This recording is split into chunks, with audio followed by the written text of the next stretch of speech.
Okay, so we are live. It is Thursday, March the 28th. We're almost through with March. It is 5:01 in the afternoon by my time. Let's go ahead and unbox an action figure. And what I got for you today is DC Multiverse Superman from Mcfarlane Toys. As you see, this says DC Classic. So this is supposed to be the classic Superman. We'll see about that. And then also coming up sometime in the near future, I also got this guy in the mail. So I got Superman of Earth 2. So another classic Superman. But which one will be the ultimate classic Superman? We shall see. But he's going to have to wait for another day. I've ordered the whole assortment of the Crisis figures because it was the only way I could get the Spectre. The Spectre was sold out on the Mcfarlane website, so that was the only way I could get old Moonface, and he was the main figure I wanted from that wave. So I wound up ordering the entire wave to get that one figure, and I thought to myself, well, that's not so bad, I do really like that Superman figure also, and Kid Flash, that's a character that I like, and Psycho Pirate, that's a pretty interesting choice for a villain. I like Psycho Pirate, and the Monitor, he's fine. I guess I won't mind building the Monitor. But yeah, I ordered him like a few weeks beforehand. They both show up at the same time because I had to back order this guy on Entertainment Earth. That's how I got him. And then like after the figure was already shipped to me, then I saw they got him back in stock on Big Bad Toy Store, which if I had seen him on Big Bad Toy Store to begin with, I probably would have just ordered him there because I order stuff from them all the time. Entertainment Earth, I don't order from that often, but they're a pretty good shop, and they got it out to me pretty quickly as soon as they got it. There's a picture on the back. This looks more like a Golden Age Superman to me. It definitely looks like a Golden Age Lois Lane, but it does have the Daily Planet in the background. I think the artist name that drew this is Michael Cho.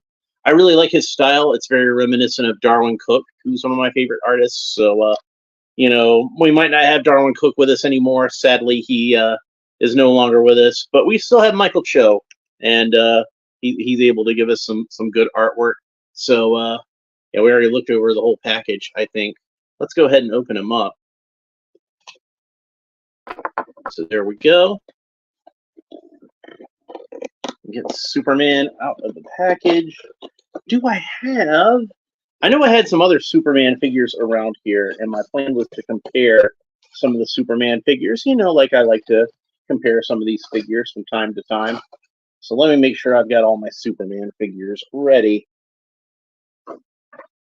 Or at least all the ones I'm going to go over in this video.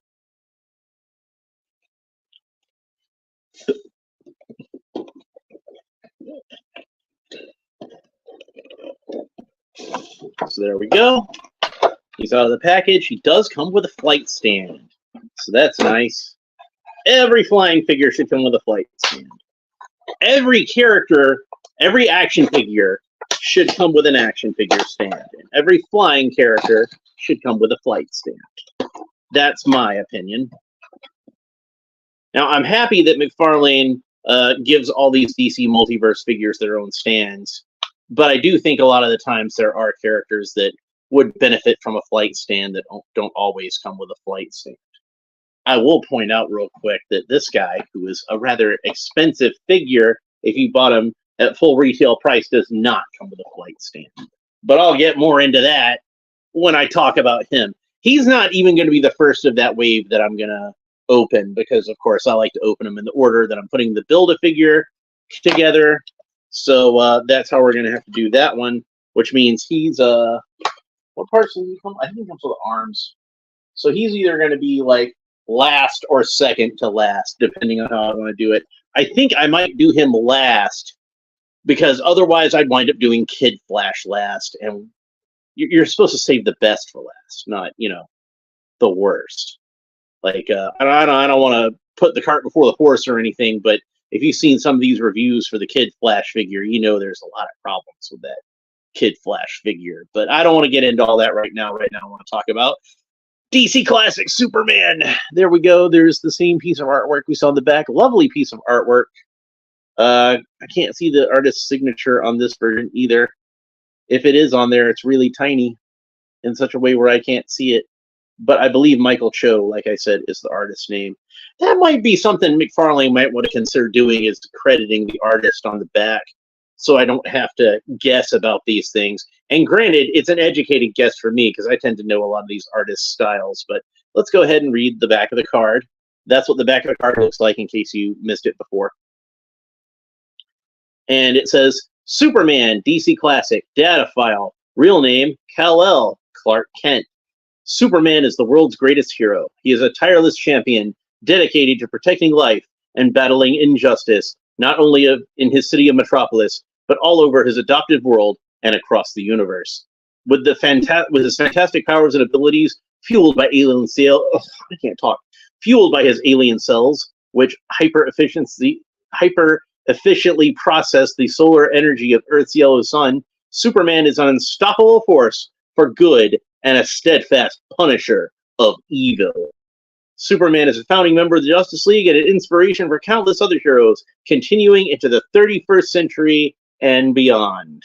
And while this is an appropriate bio for really any version of Superman, I do feel like it's an especially appropriate bio for what I'm assuming is the Bronze Age / Silver Age version of Superman. That kind of Silver Age flows into Bronze Age, but this one leans more towards Bronze Age, I think. We're going to get into talking about that when I talk about figure.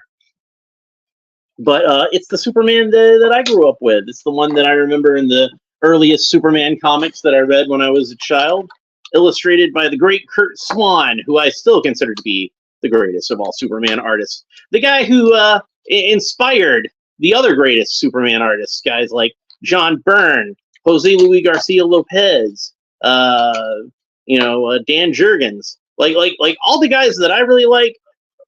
Alex Ross, they're all the guys that were inspired by Curt Swan in the first place. And there were great Superman artists that came before him. Obviously, like Joe Shuster is the co-creator of the character, and you've got others like Wayne Boring and Al Pacino. A lot of good guys worked on the Superman comics. Fred Ray, but Curt Swan to me is the guy who defined Superman for me growing up. So he does come with 6 hands in total. He has 2 fist hands already on the figure, and then he has 2 of these somewhat gripping hands. Kind of a loose grip, but you could probably fit something in there. Like if you had like a girder or something you wanted to bend up. And then these 2 hands, which I think are actually the most interesting. So, and I'll talk about why in a minute, but I want you to note as you look at them that the way that these hands are posed, which hand is, is the 2 middle fingers are kind of together like that. You see that? You see how they're sculpted together as one piece? There's a space in between the pinky and the ring finger, and there's a space in between the index finger and the birdie finger. So yeah, that's significant. I'm going to tell you why that's significant in a little bit, but I don't want to put the cart before the horse. We're going to talk about some other aspects of this figure first, because the most important aspect of this figure is his head. So there we go. I cut the rubber bands at the wrists, and then there's another one down here at the waist. This seems to be one of the dreaded double rubber tabs, the worst kind of rubber tabs.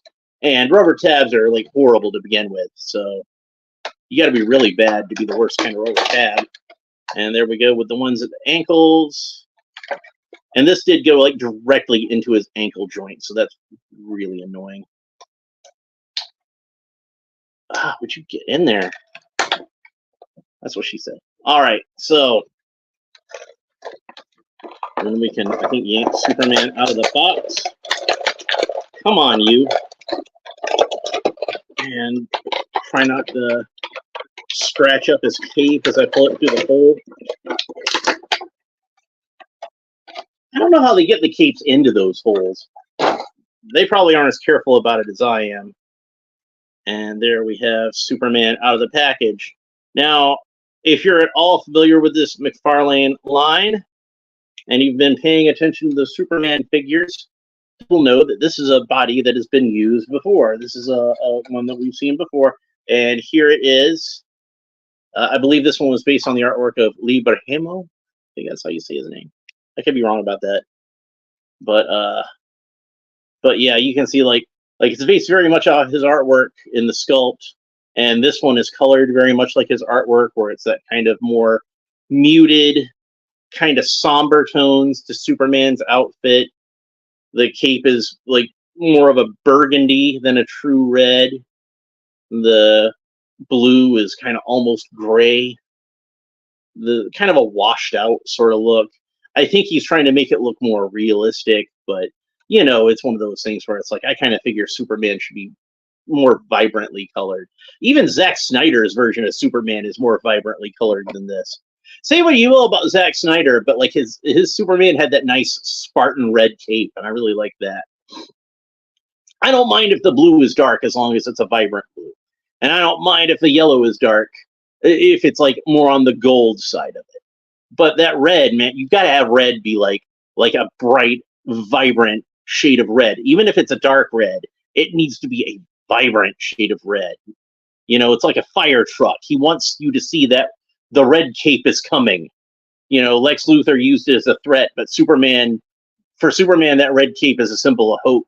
And when you see the red cape when you're in trouble, you know that everything's going to be all right. So anyway, let's go ahead and talk some about this figure.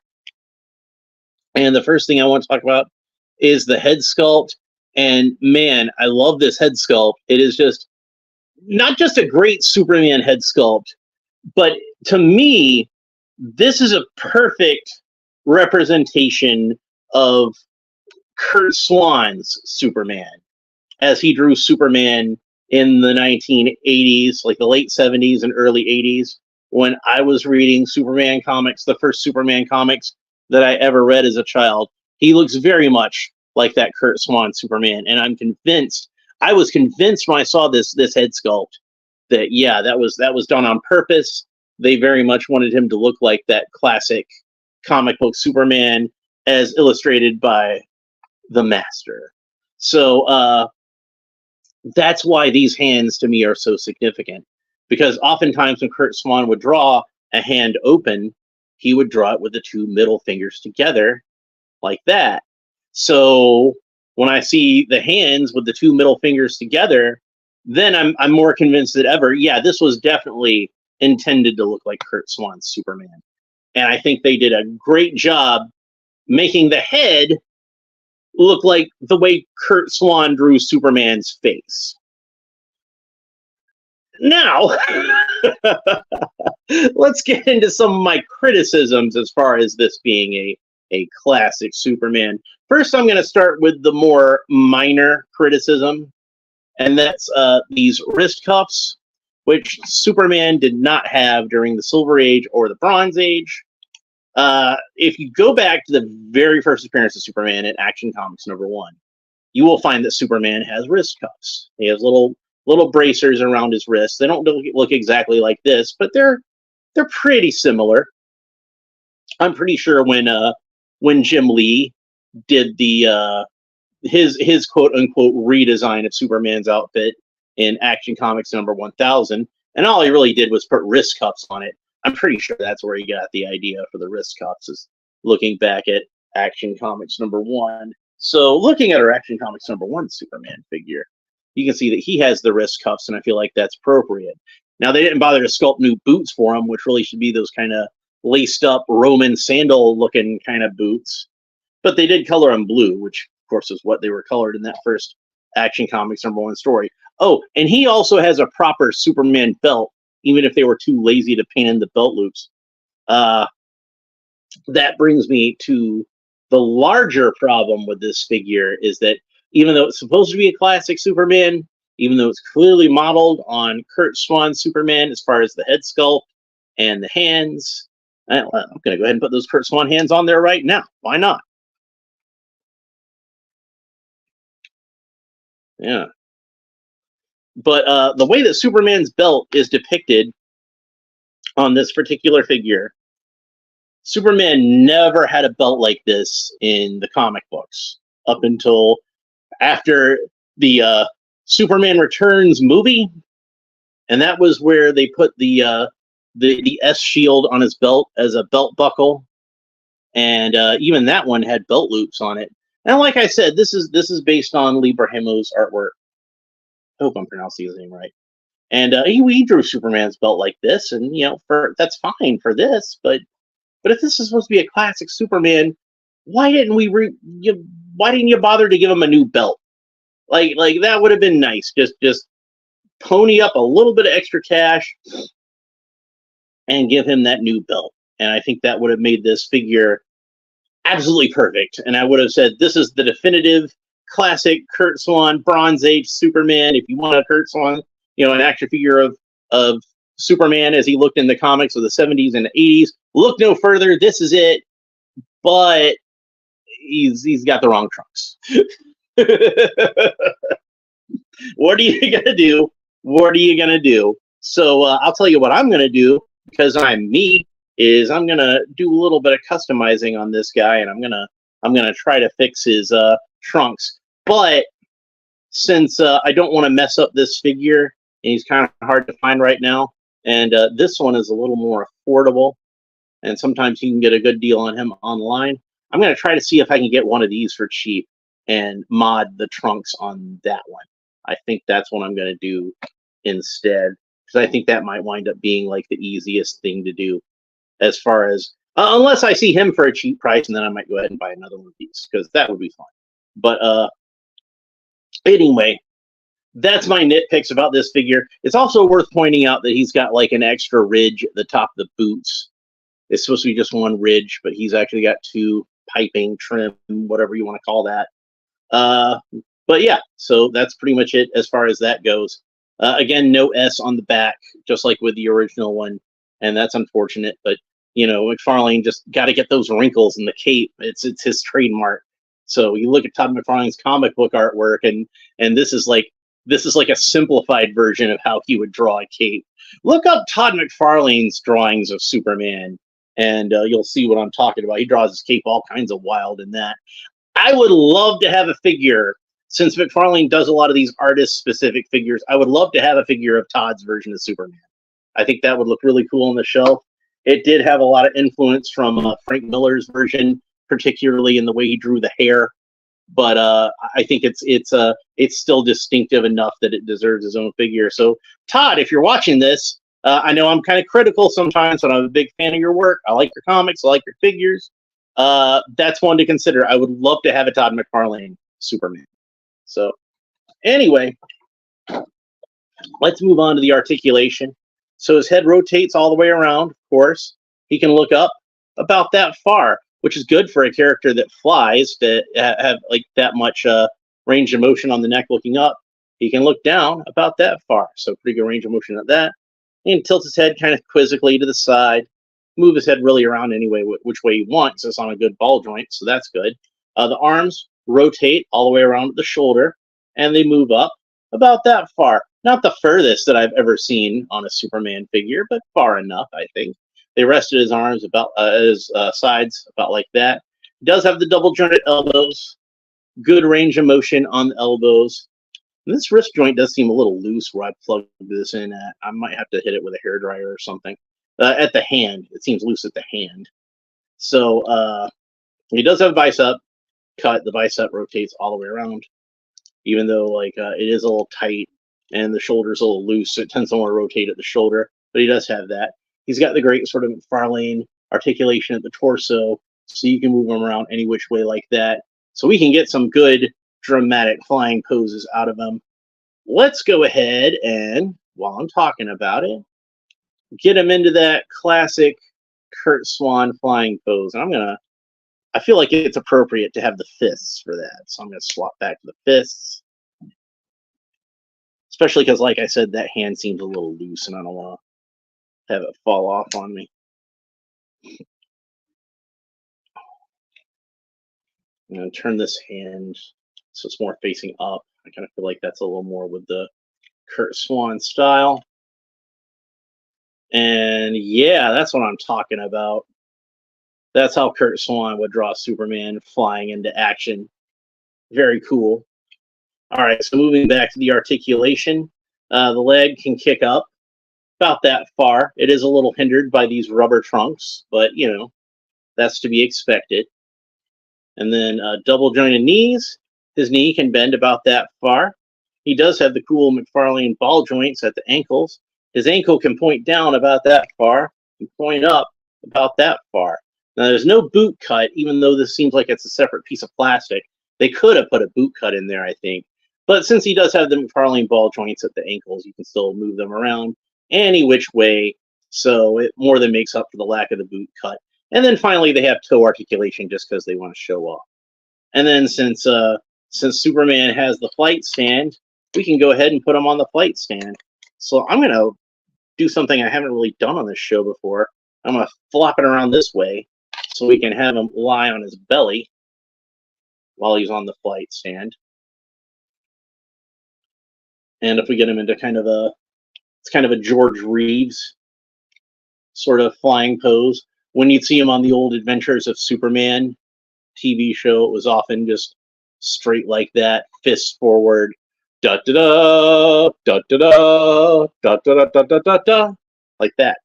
And we can place him in the flight stand like that. Usually I just have him on the flight stand, just kind of like in the vertical position. But you can have them lie on the flight. If you turn the flight stand around, you have them have it on like in more of a prone position like that. And that's pretty cool. It adds a little bit more versatility to this particular prop. Like I said, every figure that flies, I think, should come with a flight stand. Hell, maybe figures that don't fly should come with a flight stand. You may want to have them posed where they're like jumping or whatever. It's fine. Or if you wanted to have them like they were balanced on one foot, you could probably do that with the flight stand. But he looks really cool on the flight stand like that, I think.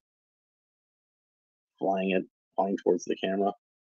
Let me see if I can get that classic Christopher Reeve Superman flying pose where he had the arm kind of tucked underneath him and up against his chest like that. I can't quite get it close enough to his chest, but it was something like that. And when I was a kid, in the first Superman movie came out, and they had the cover of People magazine where he was in that flying pose on the cover. And my mom cut it off of the magazine cover and taped it to my wall. So I had a little picture of Superman on my wall. Very nice. All right, so let's go ahead and go over some comparisons with some of the other Mcfarlane figures that we've had of Superman thus far. Now, I don't have all of them, but I do have quite a few that I can compare them with. And I think we already looked at this one, but let's go ahead and take one more look at him for the sake of comparison. Now, one flaw with this mold that a lot of people have pointed out is that his fists are like really big. And I would have thought Mcfarlane would take this as an opportunity to like make some slightly smaller fists for him, but no such luck with that. And then, speaking of classic Superman, let's again see him next to the original version of Superman from Action Comics #1. And you can see his fists are actually the same size on this figure, but since he's a much bulkier figure, it's nowhere near as noticeable that his fists are too big. Even though, like, I think they're even slightly bigger. But yeah, so there he is next to the original Superman. And then going to a little bit more of the modern, there he is next to the Rebirth Superman from the 2010s. Pretty cool. And then I also have the Hush Superman with his weird zombie skin. Other than that, like, it's a pretty nice figure. I'm not a huge fan of Jim Lee's version of Superman, but it is a pretty accurate head sculpt to how he draws Superman, so that's nice. And this is one of the rare Supermans that actually has an S on the back of the cape, so that's worth pointing out. I don't think hardly any of these other ones have an S on the back of the cape, not even the Frank Miller one. By the way, there he is with Frank Miller, Superman. You can see Frank Miller do a much more beastly Superman as far as his physique. And lastly, 90s Superman. He of the mullet, which reuses that Frank Miller body, but I think that was because they were trying to capture the look of John Bogdanov's artwork, and he draws a similarly beefy Superman to what Todd drew. Or I'm sorry, what Frank drew, or what Todd drew. He drew a beefy Superman too. All right, so that's all the Todd McFarlane Superman figures that I have to compare him with. But there's one other figure that I want to see next to this Superman. And if you know me, I'm pretty sure you've already guessed what figure it is that I want to see next to Superman. And it's my classic Bronze Age Batman, aka Nightfall Batman. And don't they look good together? Like, those are like classic comic book colors. They look great. Very nice. With the blue and gray Batman and the nice shiny primary colors on Superman. These are the Superman and Batman that I want to display on the shelf next to each other. These are the ones that, like, if I'm going to do a world's finest pick, I'm going to pick these two. So that's pretty much it for that. And I think that's pretty much it for this episode. I highly recommend this figure to anybody who can pick it up. And I know a lot of people are going to nitpick about the belt. Like, I've nitpicked about the belt, but I think it's going to be a pretty easy fix for me to get in there and just kind of, tweak it to get to be what I want it to be. I think I'll be fine with the result once it's done. But like I said, I'm going to get an extra one of those page puncher Superman figures so I can experiment with that. If I mess one up, I'd rather mess up the one that's like a little more inexpensive and common right now, rather than this one that's been selling out all over the place. Like I said, I managed to back order one on Entertainment Earth, and I'm pretty sure they might still have a few more left on there if you want to order one of those from there. And like I said, I saw that Big Bad Toy Store had some back in stock, but it was too late for me to buy one from them since I already had this one. But if you're looking for this figure, I'd recommend checking at one of those places. And I do recommend this figure. So that's pretty much it for this episode. If you enjoyed it, please like and subscribe. All the fun YouTube stuff down below. Leave a comment. Let me know what you think about this figure and about Superman in general. I feel like I just bought a piece of my childhood again with that Kurt Swan Superman head. He looks so good with it. So that's really nice. Anyway, that's pretty much it for this time. We will talk to you next time. Bye.